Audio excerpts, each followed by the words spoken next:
warahmatullahi wabarakatuh.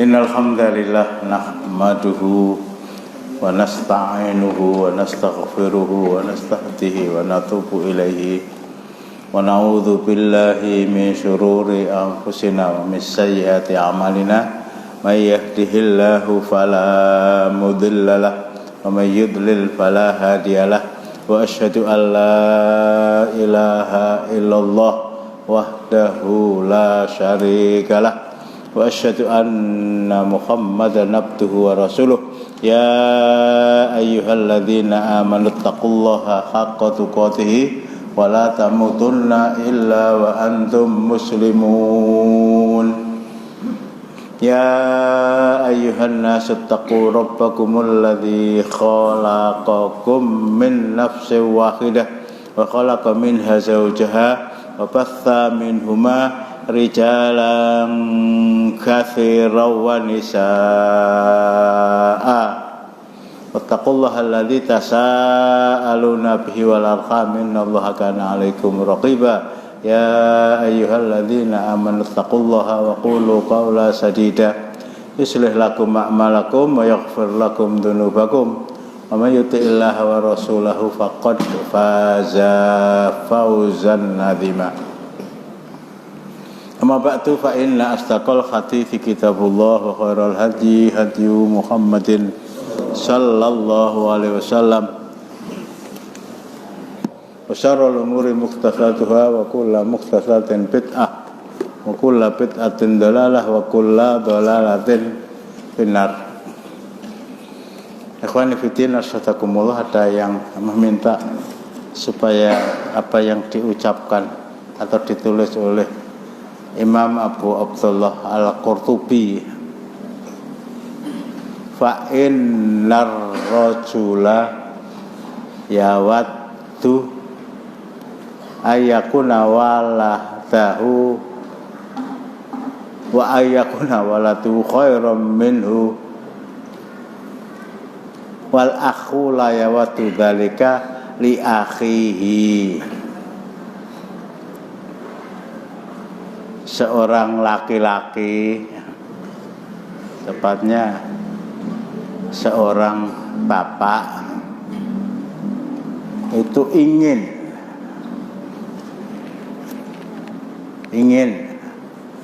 bersemangat, bahkan mungkin berambisi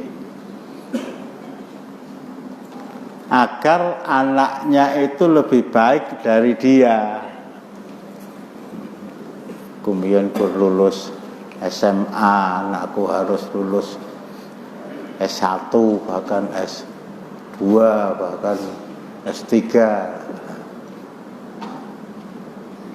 Saya ditakdirkan miskin, mudah-mudahan anak saya ditakdirkan menjadi kaya, menjadi dan seterusnya, menjadi orang-orang yang jatinya jauh atau satu tingkat di atas keberadaannya ini seorang bapak. Sementara seorang saudara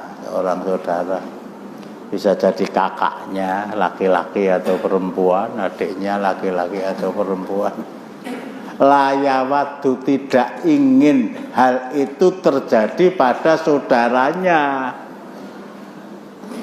Ya saudara kandung, apalagi sebapak, apalagi seibu. Ya ning ora ya ora kabeh ngono lah. Ya memang betul ya, tidak kabeh ngono gitu. Seorang bapak pun tidak semuanya ingin agar anak saya itu lebih berhasil dalam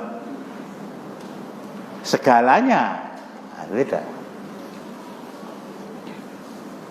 Saya mendengar berita radio itu ya, sudah 2-3 tahun yang lalu ya, di salah satu kabupaten di Sulawesi Tenggara ada Waalaikumsalam warahmatullahi wabarakatuh. Ada 2 calon bupati. Ada 2 calon bupati ya, 2 calon wakil bupati tentu saja.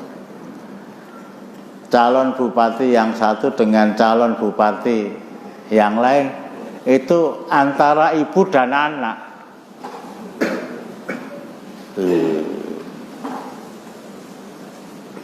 Bersaing supaya ibu saya kalah, kata si anak itu. Bersaing supaya anak saya kalah. Di Demak gitu ya.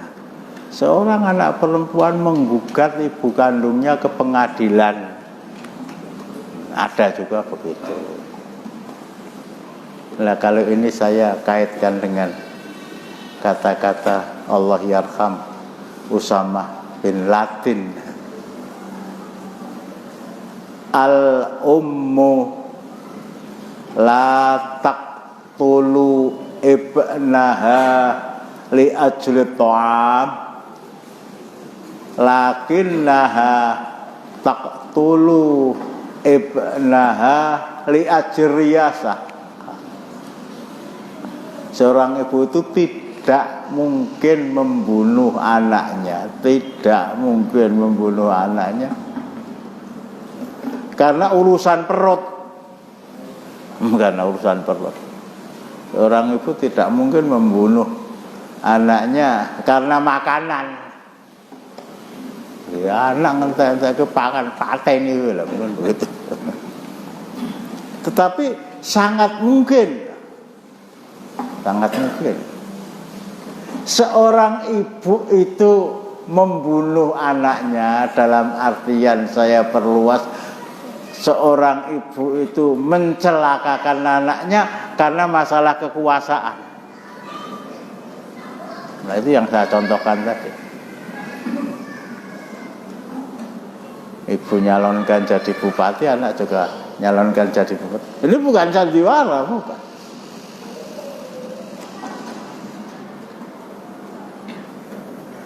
Jadi pada dasarnya lah begitu ya, pada dasarnya masalah hasad,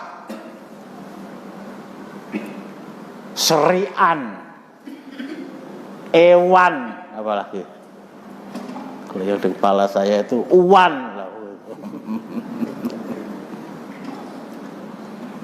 Itu memang fitrah. Kata orang Jawa, gawan bayan. Persoalannya bagaimana seseorang bisa mengendalikan. Seseorang itu oleh Allah Subhanahu wa taala diberi fitrah bakhil. Kalau kebakhilan itu bisa dia kendalikan, Masya Allah.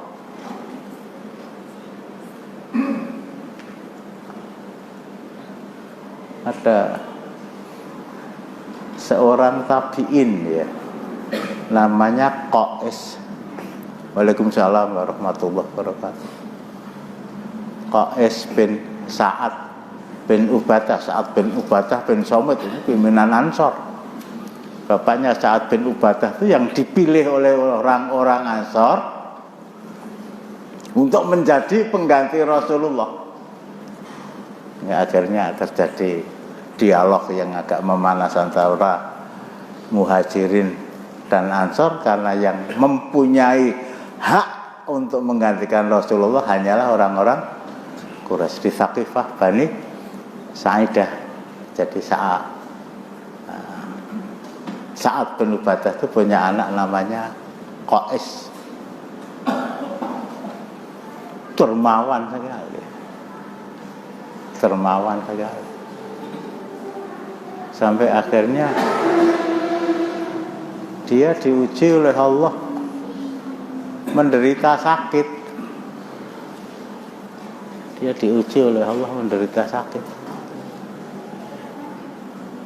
Keluhannya kepada anaknya, aku lara kok rane wong tilik ya.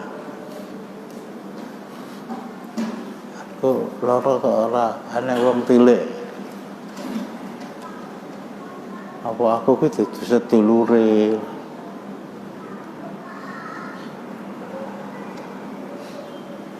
Apa jawab anaknya? Mereka itu kebanyakan orang-orang miskin, Bapak. Mereka itu kebanyakan punya utang kepada Bapak. Khawatir nanti kalau mereka menjenguk Bapak, wis nyelake wektu nggawa oleh-oleh sisan. Janjane ora mutu ya wong tilik lara wong lara kok nggawa oleh-oleh. Lara tipes digawake jadah.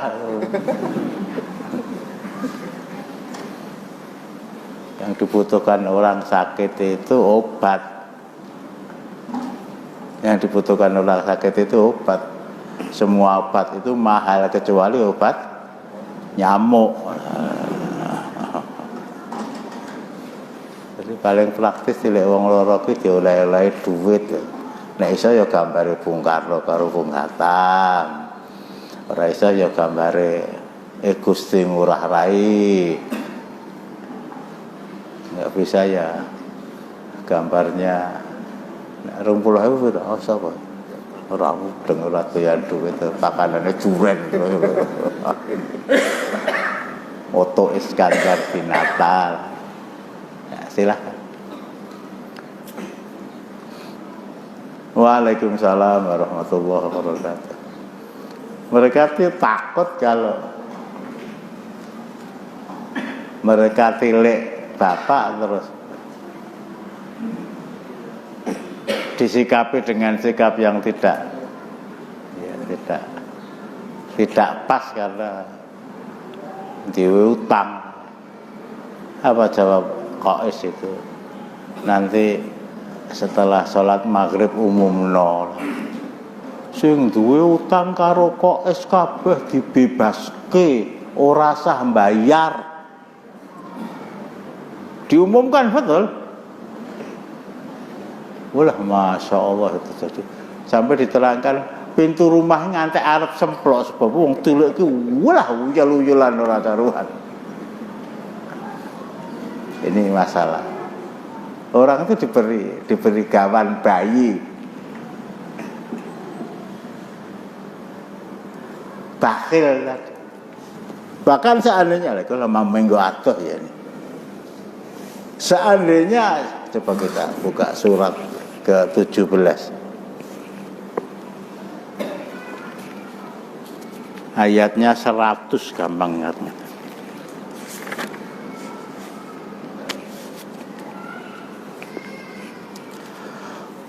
Qul law antum tamlikuna khazaina rahmati rabbi la amsaktum khasyatal infaq wa kana al-insanu qatura. Baca Abu Habib. Katakanlah, kalau seandainya kamu menguasai perbendaraan rahmat Rabbku, ya. Seandainya kamu memiliki dunia seisinya, nah, gitu. Benua Eropa, benua Afrika, Asia, Amerika, Australia, Antartika, niscaya perbendaraan itu kamu tahan. Karena takut membelanjakannya. Dan adalah manusia itu sangat kikir. Meskipun kamu punya dunia seisinya, kamu itu tetap medit. Iman lah gitu. Itu pembawaan. Iman yang akan mewarnai kita. Iman yang mewarnai kita. Kembali kepada masalah saudara tadi. Adikku ku sugih ya keneng. Masku sugih ya keneng.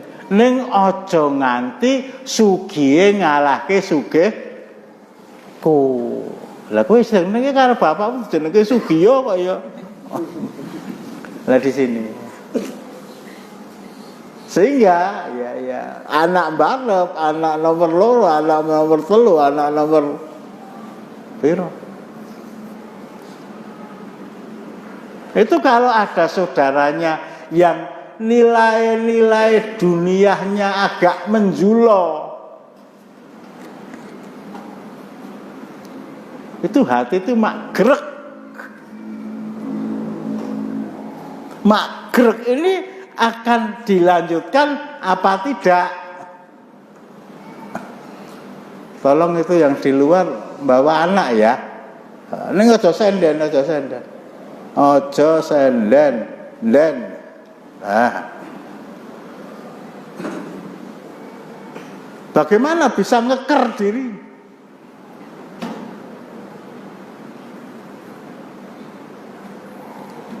Ibnul Qayyim mengingatkan kepada kita ya, kalau kita itu ewo, kalau kita itu iri hati kepada seseorang, bukan hanya saudara,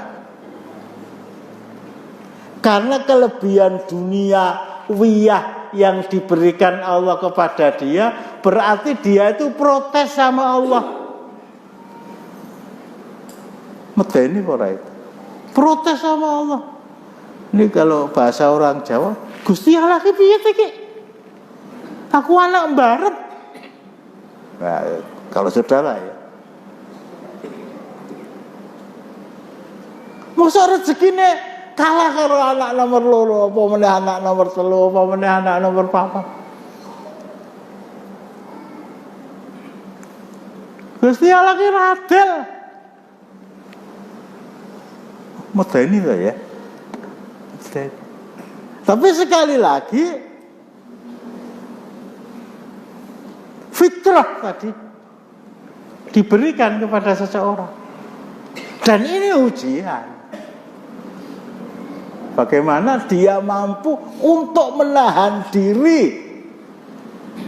Paling tidak Raketang janjan iki ya meri, tapi penampilan dia itu penampilan orang yang tidak tampak kemerenannya kepada orang lain. Wah, motornya baru ya. Alhamdulillah. Kreditan toh. Wah, ini sudah ewo itu. Nanti kapan-kapan kalau saya butuh aku tak nyilih. Alhamdulillah, mobilnya baru ya, iya. Kapan-kapan kalau saya butuh tak minta nyambati penjenengan lah. Ini di satu sisi berusaha untuk tidak menampakkan gejolak hati nurani, di sisi lain dia bisa dengan ucapan tadi mengobati penyakit yang memang adalah pembawaan dia. Hadis yang kemarin saya janjikan, ini saya ambil dari tafsir Ibnu Katsir jilid 4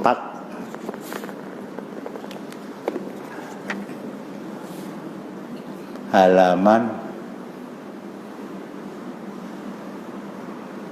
406.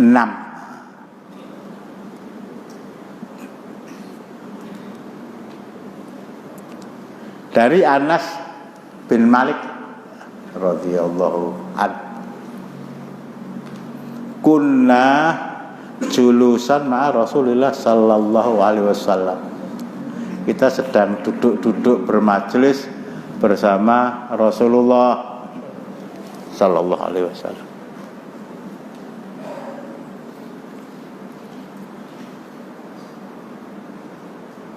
Faqala yatlu'u alaikumul ana rajulun min ahlil jannah. Sebentar lagi akan masuk ke majelis kita ini seorang laki-laki calon penghuni jannah. Dulu pernah saya terangkan perempuan itu ya, pilih tetap menderita apa? Ayo sing takon. Lali toran. Pilih tetap menderita penyakit ayan, epilepsi, tetapi dijamin oleh Rasulullah dengan kesabarannya akan mendapatkan jannah daripada epilepsi saya sembuh tetapi jannahnya tidak dijamin oleh Rasulullah. Orientasi seorang mukmin itu 100/100 akhirat. Tak. Rugi dunia itu masalah kecil. Meskipun dunianya besar, karena dunianya nggak ada yang besar. Rugi akhirat itu masalah besar, karena akhirat tidak ada yang kecil. Di sini sebentar lagi akan masuk seorang laki-laki calon penghuni jannah. Kepada hadirin dipersilakan untuk berdiri. Kira-kira kalau sekarang begitu ya.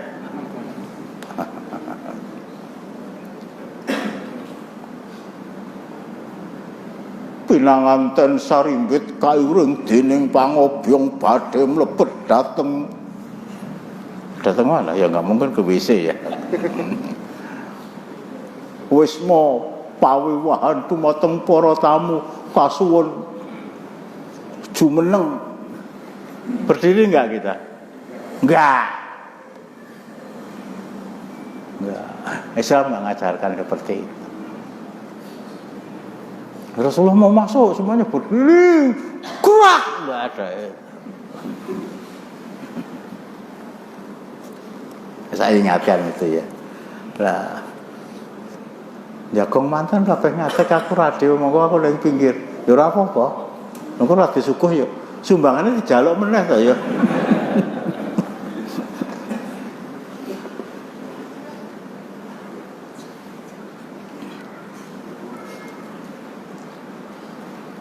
Fattola arajulun minal ansor tangtifu, bisa tangtufu lihyatahu mewudu'ihi qad alaqona alaihi biyadihisimal. Ternyata masuk betul seorang laki-laki dari golongan ansor.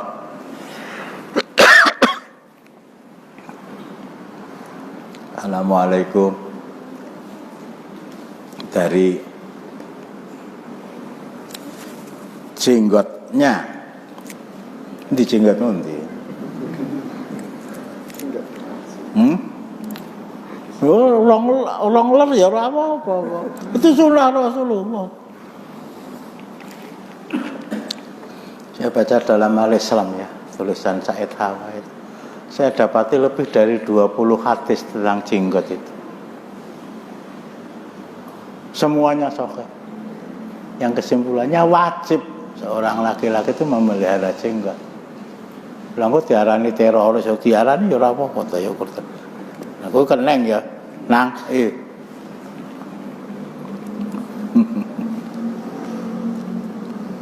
Dari jenggotnya menetes air bekas air wudhu yang baru saja dia kerjakan.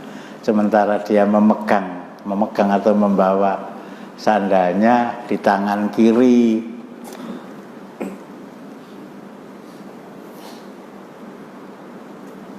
Walam makan al-ghad, besok pagi terulang lagi. Jadi artinya hari ini laki-laki calon penghuni jannah tadi datangnya terlambat. Terlambat malah oleh Rasulullah dikatakan calon penghuni jannah ya. Besok pengajiannya tak nalat wae lah betul. Walau makan al-ghad, besok pagi terjadi seperti itu dan Rasulullah bersabda, sebentar lagi akan masuk seorang laki-laki calon penghuni jannah. Laki-lakinya sama. Falamma kana fil yaumi tsalits, pada hari ketiga dan terlambat lagi. Oh telatan orang ini ya. Qala Rasulullah mithla maqalatahu aidon. Hari ketiga mengucapkan seperti yang diucapkan pada hari pertama, pada hari kedua, dan masuklah laki-laki yang sama.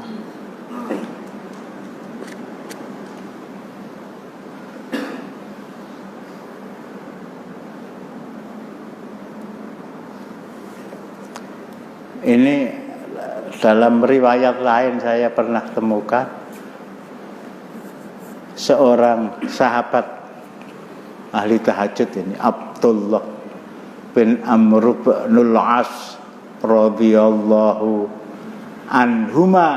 Amr bin As itu Muslim, sahabat Rasulullah. Abdullah ini anaknya juga Muslim. Sampai suatu ketika aku kuwi jarak telat, tak nelak. Setelah saya masuk, saya tanya kepada orang di samping saya, aku mau dirasani Rasulullah apa ora? Rak. Apa kelebihan orang ini apa? Kelebihan orang ini apa?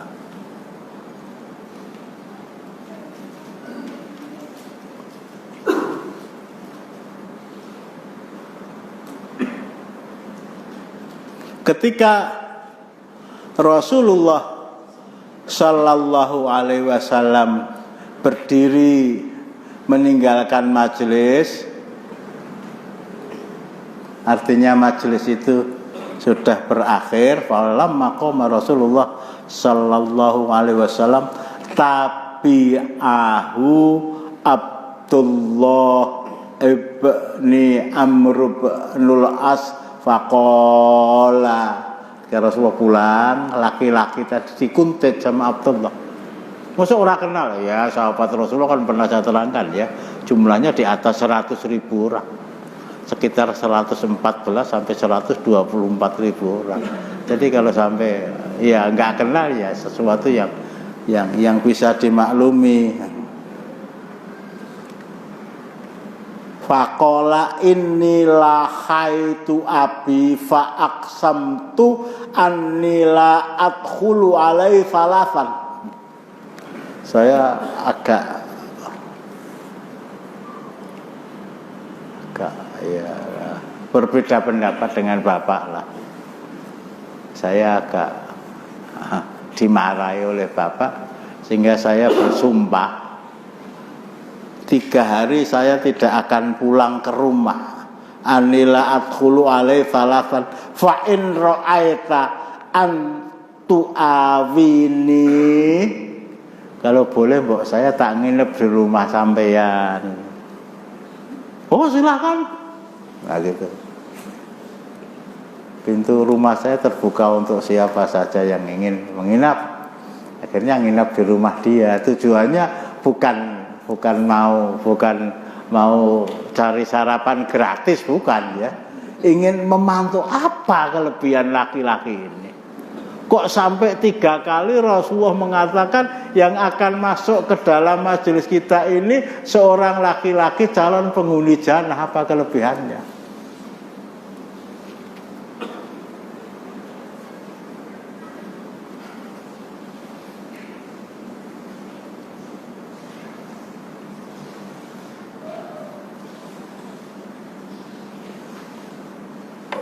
Fakana Abdullah yahtusu annahu bata ma'ahu tilkal layali falah. Dia bercerita kepada Anas bin Malik yang meriwayatkan hadis ini. Dia bercerita, Abdullah, saya nginap di rumah laki-laki Ansor yang oleh Rasulullah disebut sebagai calon penghuni jannah tadi 3 malam. Falam yarahu yaqumu minal laili. Wis iki engko mesti aku ora iso turu iki. Jadi tamu dalam kisah ini, dan itu lebih akrab ya. Diajak tidur satu kamar dengan tuan rumah ya kondisioner lah. Tapi yang terjadi di sini begitu. Dia tidur di samping tuan rumah, mesti resot turu aku, kelisian terus, keganggu qiyamul lail dia, mau calon penghuni jannah. Ternyata falam yarahu yaqumu minal laili syai'an. Tidur bismika Allahumma ahya wa amut Allahumma aslamtu nafsi ilaika wajhatu wajhal blek sek tekan subuh ora tangi. Wairo annahu idza ta'ara taqallaba ala firasihi zakarallahu wa kabbara. Hanya kalau dia itu ya namanya tidur ya, dicakot lemut terus dari mujur ke kanan kemudian mujur ke kiri, dia tidak pernah lupa menyebut nama Allah Subhanahu wa taala dan bertakbir. Dzakarallah wa kabbar. Allahu akbar, Allahu akbar. Kata yakumali sholatil fajri, sampai dengan dikumandangkan azan subuh, dia bangun qobliyah subuh 2 rakaat, kemudian ngajak Abdullah bin Amr bin As untuk ke masjid. Ya tidak mesti ke Masjid Nabawi, masjid banyak di sana. Qala Abdullah, kata Abdullah kepada Anas bin Malik, ghairu anni lam asma'hu yaqulu illa khairan. Hanya saja setiap ucapan dia mesti ucapan yang baik. Ora tau ngrasani, ora tau ngelek-elek wong, ora tau, mesti baik. Falamma madhatil layali as-salasu waqitu an astaqira amalahu. Ketika sudah habis malam ketiga, pertama itu 3 hari, adhiyafatu salah satu ayam, ya saya harus pamit. Hampir saja, hampir saya cela perilaku dia yang tidak pernah qiyamul lail tadi. Tapi saya ingat ini laki-laki calon penghuni jannah. Memang dia tidak qiyamul lail mungkin karena terlalu payah seharian bekerja. Ada sesuatu yang istimewa yang tidak seorang pun dari sahabat-sahabat yang bermajelis bersama Rasulullah memiliki hal itu. Qultu ya Abdullah, Abdullah tangi. Ya Abdullah. Baik, Abdullah namanya bukan Abdullah ya, tapi ya siapa saja dipanggil Abdullah lah begitu. Wahai hamba Allah, maksudnya begitu. Lam yakun baini wa baina abi ghadabun wala hijratun. Sebetulnya ya saya maaf lah, terpaksa ngapusi panjenengan. Saya nggak pernah dimarahi oleh bapak dan tidak ada niat untuk apa namanya meninggalkan rumah selama 3 hari. Nah, mengapa saya berkata begitu? Mengapa saya begitu? Walakin sami'tu Rasulullah sallallahu alaihi wasallam yaqulu lana salasa marrat. Tetapi saya dengar dari Rasul 3 kali berturut-turut, sampaian telat terus, dan Rasulullah mengatakan bentar lagi akan masuk seorang laki-laki calon penghuni jannah.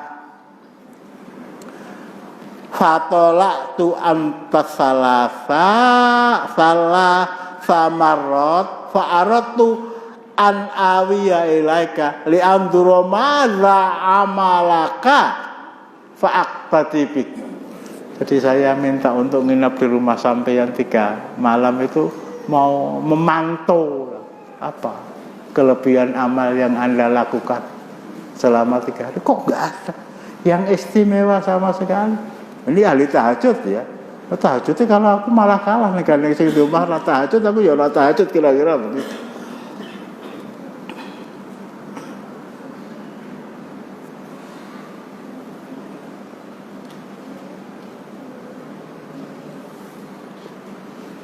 Falam aro kali amalin kabirin tak amal. Saya nggak pernah melihat amal istimewa yang kamu lakukan.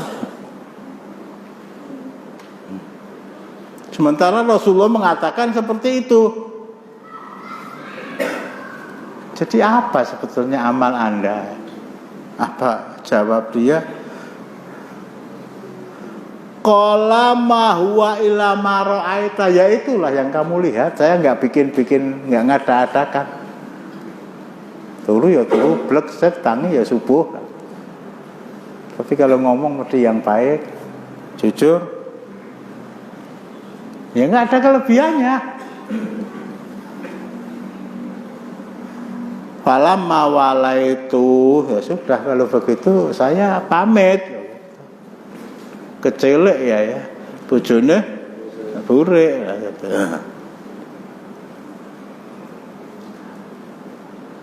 Wada'ani faqala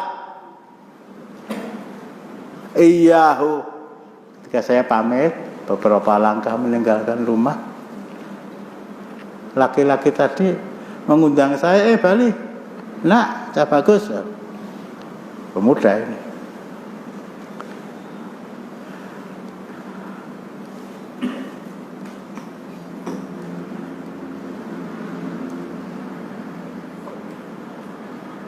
Hadza ma huwa illa ma ra'aita ghaira anni. Nah di sini intinya ghaira anni la ajidu fi nafsi li ahadin minal muslimina ghassan wala khasatan wala ahsudu ahatan ala khairin a'tallahu iyahu. Mungkin ini ya, mungkin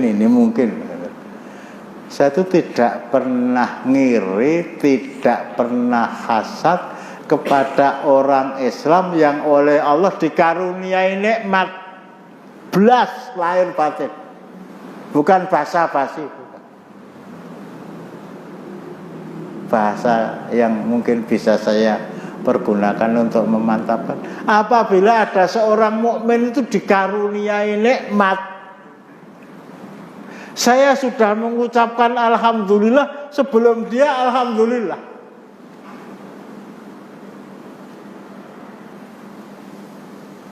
Apabila saya melihat seorang mukmin itu dikaruniai nikmat, yang nikmat itu tidak diberikan kepada saya,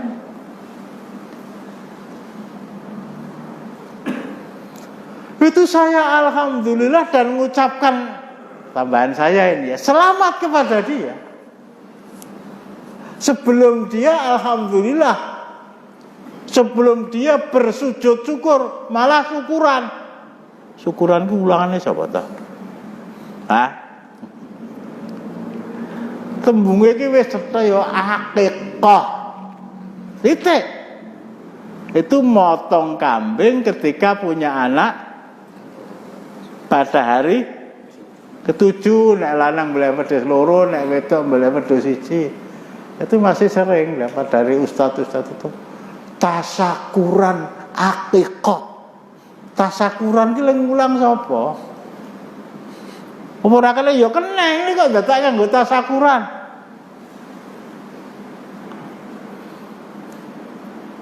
Kalau walimatul akikah memang walimah itu nyuguh orang dengan makan bersama. Sebelum orang tadi bersyukur, saya sudah bersyukur. Nah, apa komentar Abdullah bin Amr bin As setelah mendengarkan hal itu? Fahadhil lati balak tapika wahiyal lati latu toku, yaitu yang kamu sampaikan kepada saya itu yang tidak bisa dilakukan oleh sembarang orang.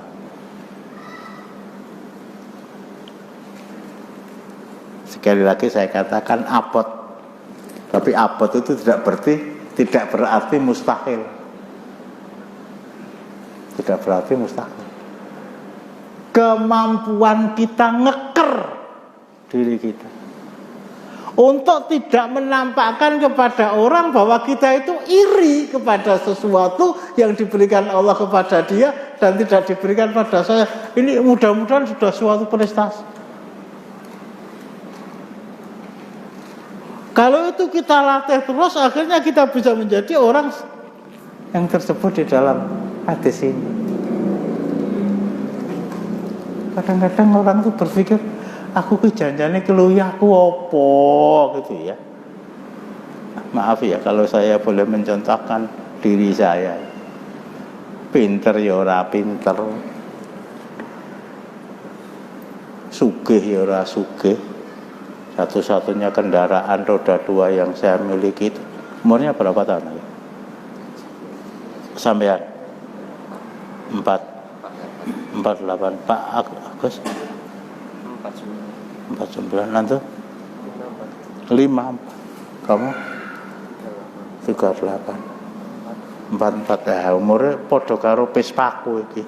44 ini.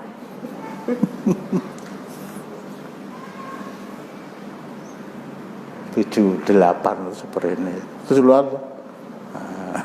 Itu saya belinya juga 78. Sugih ya ora, pinter ya ora, bagus ya ora.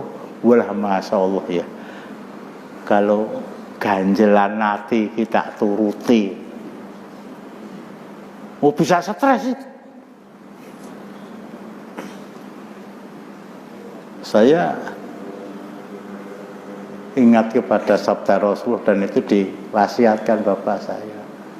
Cuma dipenggal oleh bapak saya. Kullu dzi nikmatin mahsudun, kabeh wong sing diparingi nikmat ki diewoni, dihasati, diirani oleh orang lain.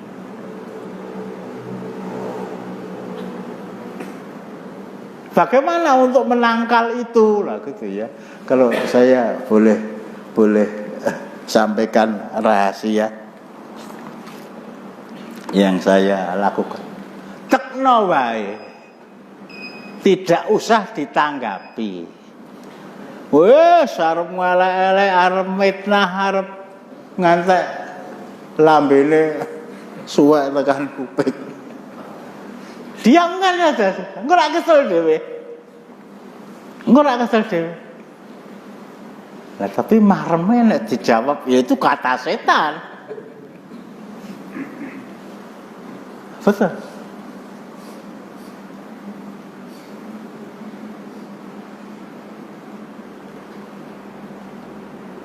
Jadi kok ada orang yang ngiri sama saya, berarti saya mempunyai sesuatu yang dia itu tidak bisa memiliki seperti apa yang saya miliki. Dari sana kita bersyukur.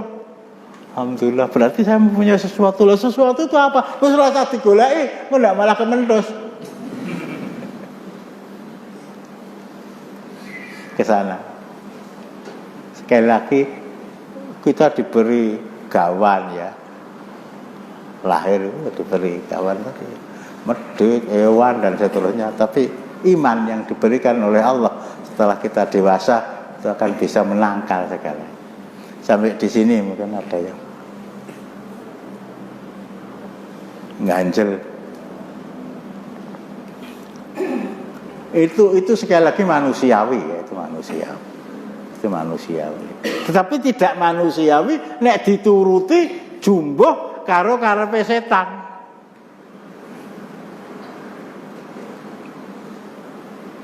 Jumbuh karo karepe setan. Sekali lagi Anda mendapatkan nilai positif di sisi Allah kalau Anda, termasuk saya nomor 1 ya, bisa ngerem sesuatu yang ganjel ingin diucapkan, walah, dut korupsi walah. Lu korupsi ngendi kok ini yang sawah nandur pari yang dikorupsi apa? Tikus. Walah, dicolongan wae lah dan seterusnya. Padahal nggak ada ya. Nah ini yang kedua tentang anak apa namanya kemarin itu? Kuwi lalen lagi.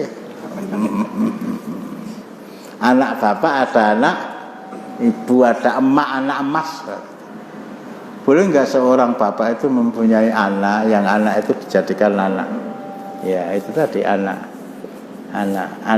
bapak, istilahnya anak bapak, anak kesayangan bapak, anak kesayangan ibu boleh, asal itu terbatas pada masalah hati dalam arti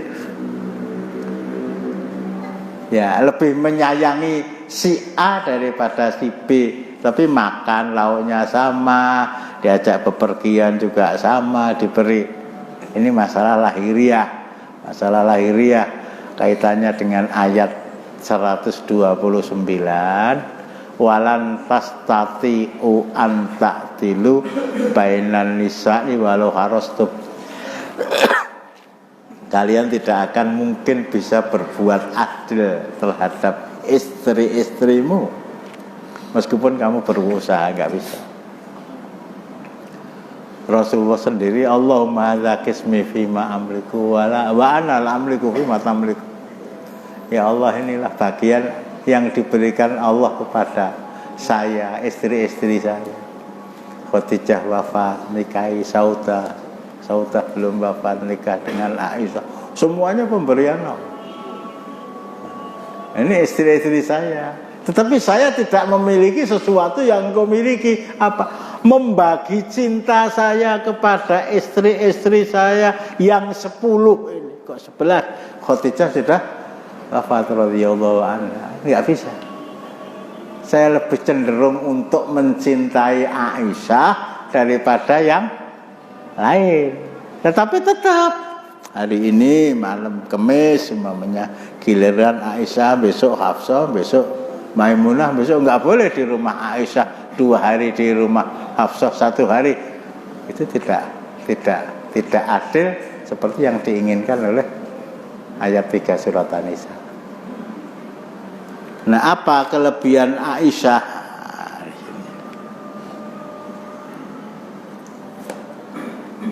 Dari Ali bin Zaid bin Jud'an an jaddatihi an Aisyah radhiyallahu anha qalat laqad u'titu tis'an ma u'tiyat hunna imra'atan. Saya diberi kelebihan 9 macam kelebihan, yang kelebihan itu tidak diberikan kepada wanita manapun meskipun itu istri-istri Rasulullah. Apa?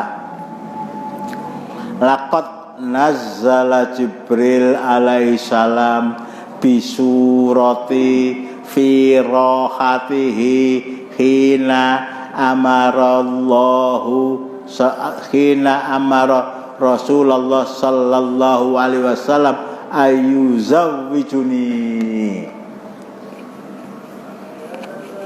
Usia Rasulullah sudah 53. Usia Aisyah 6 tahun. Manusia yang tidak paham kepada Quran. Opurane wong liya.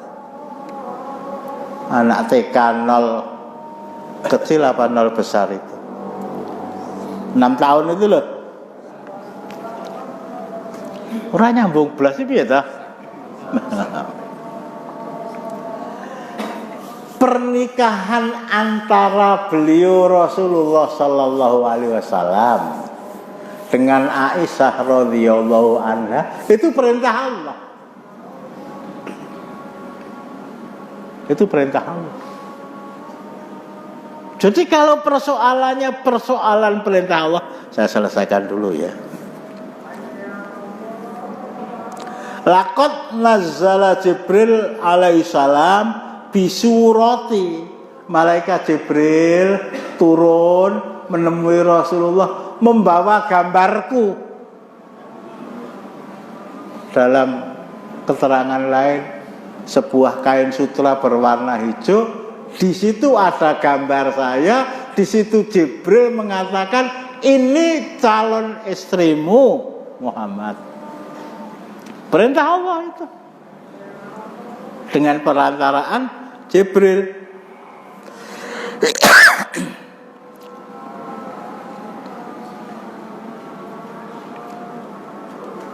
Ini yang pertama. Jadi berangkat dari sini ya. Jangankan pernikahan dini. Dulu Undang-Undang Nomor 1 Tahun 74 itu anak perempuan tidak boleh dinikahkan sebelum berusia 15 tahun. Akhirnya ada usaha untuk merubah pasal ini, terlalu kecil. Bahkan ada yang berani mengatakan ini nanti keturunannya akan tidak sehat. Ya nek kena Covid ya ora sehat ya. Akhirnya pasal angka 15 untuk perempuan itu dirubah menjadi 19.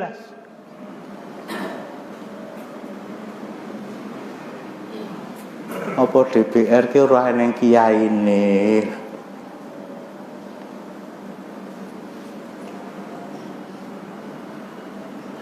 Aisyah radhiyallahu anha, wanita yang paling dicintai oleh Rasulullah, yang Rasulullah menggambarkan perumpamaan Aisyah dibandingkan dengan wanita yang lain itu seperti farid,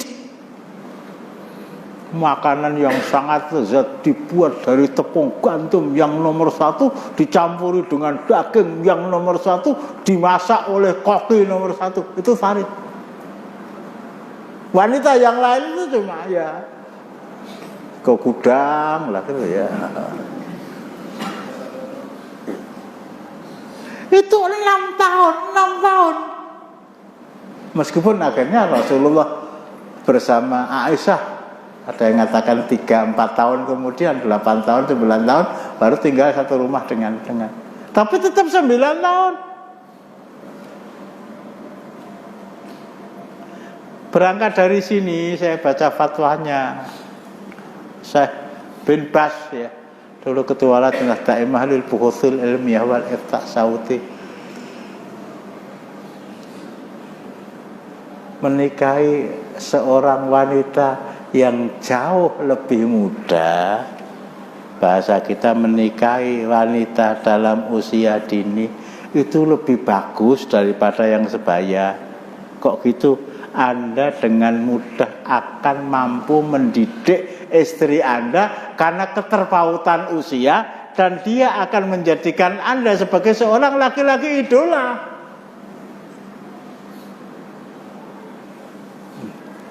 Yang satu sarjana, yang satu juga sarjana S1 sama-sama S1, S2 sama-sama S2, S-tung-tung sama-sama S-tung-tung.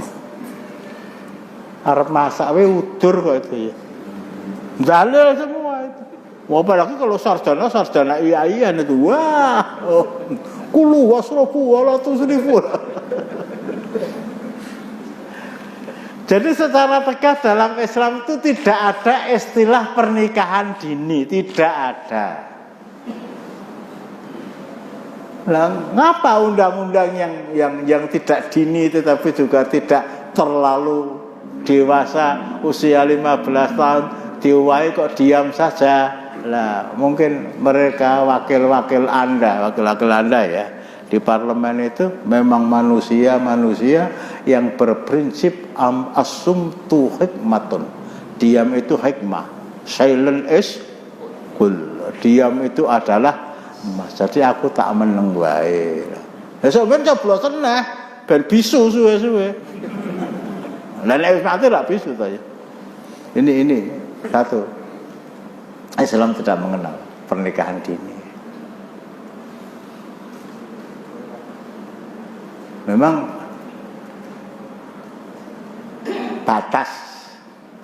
batas paling kecil bagi seorang wanita dalam Undang-Undang Nomor 1 Tahun 74 itu usia 15 tahun itu masih ada hak bagi seorang bapak untuk minta kepada pengadilan agama untuk mengizinkan bapak tadi menikahkan anaknya meskipun usianya baru 13 tahun, bahkan mungkin baru 12 tahun atau mungkin 14 tahun, mungkin kurang 6 bulan. Ngapa?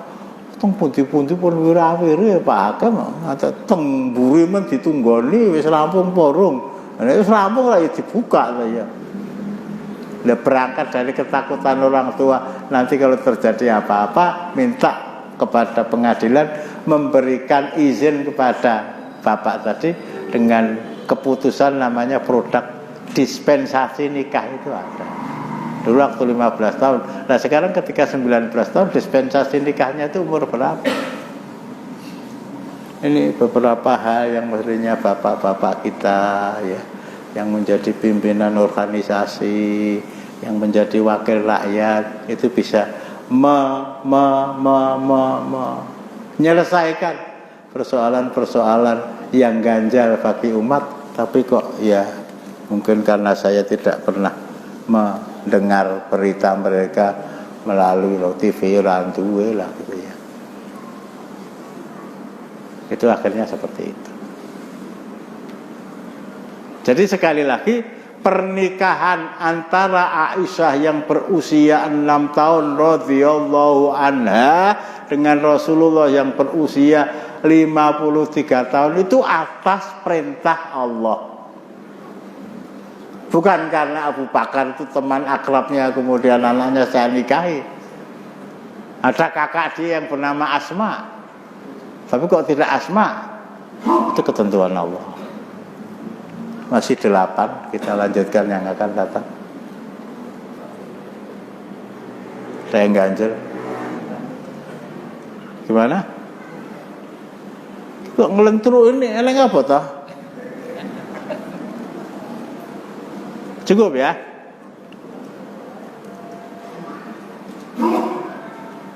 Kita lanjutkan nanti yang nomor 2, nomor 3, nomor 4, 5, 6, 7, 8, 9. Kita akhiri dengan doa kafarah majelis. Assalamualaikum warahmatullahi wabarakatuh.